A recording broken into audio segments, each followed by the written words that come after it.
არჩევნებამდე 3 თვე რჩება და მასში მონაწილეობის საკითხი ისევ დაპირისპირების მიზეზია ოპოზიციურ პარტიებს შორის. სალომე ზურაბიშვილის მიერ წარმოდგენილი გეგმის შემდეგ წერილი გაავრცელა პარტია ლელოს ლიდერმა ბადრი ჯაფარიძემ, რომელიც არჩევნებს ბრძოლის ველს უწოდებს და აცხადებს, რომ მასში შესვლა ქართველ ხალხთან ერთად გადაწყვიტეს. რაც შეეხება ნაციონალურ მოძრაობას, პარტიაში ყოფილ პრეზიდენტს ეთანხმებიან, რომ არჩევნებში მონაწილეობის მიღება დაუშვებელია, თუმცა არაფერს ამბობენ სალომე ზურაბიშვილის ნათქვამზე, რომ არც ბოიკოტის კამპანიაა გამოსავალი. გეგმების შესვლას არაპირებს გიორგი გახარიას პარტია, რომელიც არჩევნებისთვის ემზადება. გირჩი კი სალომე ზურაბიშვილის საუბარს სერიოზულად არ აღიქვამს. მიმდინარე პროცესებს აფასებენ მმართველ გუნდშიც.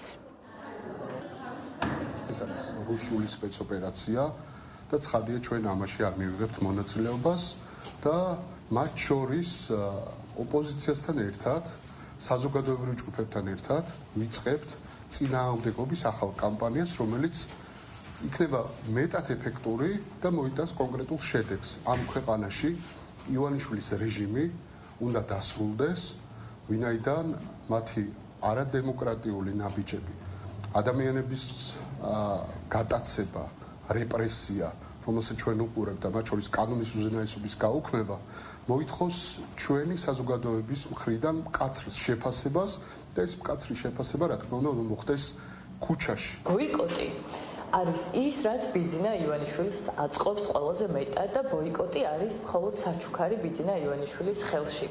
ჩვენ ეს საჩუქარი არ მივეცით ბიძინა ივანიშვილის ხელში. დღეს ნაციონალური მოძრაობის სპიკერები და ქართული ოცნების სპიკერები ერთ-ერთში საუბრობენ ზუსტად ერთი და იგივე სიტყვებით ჩვენზე და ზუსტად ერთი და იგივე ტერმინოლოგიით გადმოცემენ ტელევიზიებში ერთი და იგივე ნარატივს.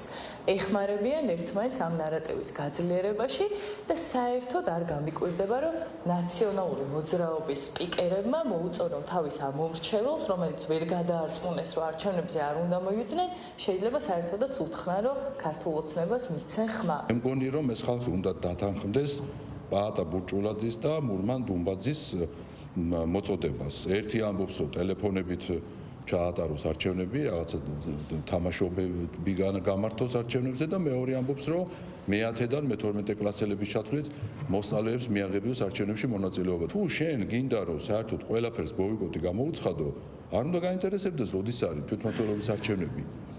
და საერთოდ ის ჩატარდება თუ არ ჩატარდება, შენთვის მნიშვნელოვანი არ უნდა იყოს და უნდა თქვა, რომ ჩემი მხარდამჭერების ჩათვლით მე არ მივიღებ ამ არჩევნებში მონაწილეობას და ამაზე იმუშაო. ცნობილი ქართული ფილმის არ იყოს, მიწაზე ყურდადებული ელოდებიან რევოლუციას. ეს გადარჩენია. ეს ნიშნავს ზუსტად იმას, რომ შენ მხარდამჭერები აღარ ყავს უკვე არსად და ერთადერთი ძალადობაზე გადადიხარ. ახალი გარე, ასე ვთქვათ, ლოზუნგი გამოგვიგზავნეს, გითხრეს, რომ თქვენი პრეზიდენტი არის სალომე ზურაბიშვილი.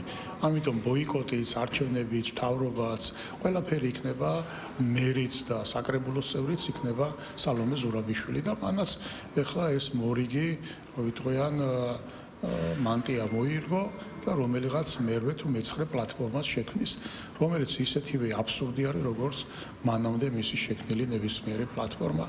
ეს არის ის, რაც ჭირს დღეს ოპოზიციასაც და მათ შორის სალომე ზურაბიშვილსაც.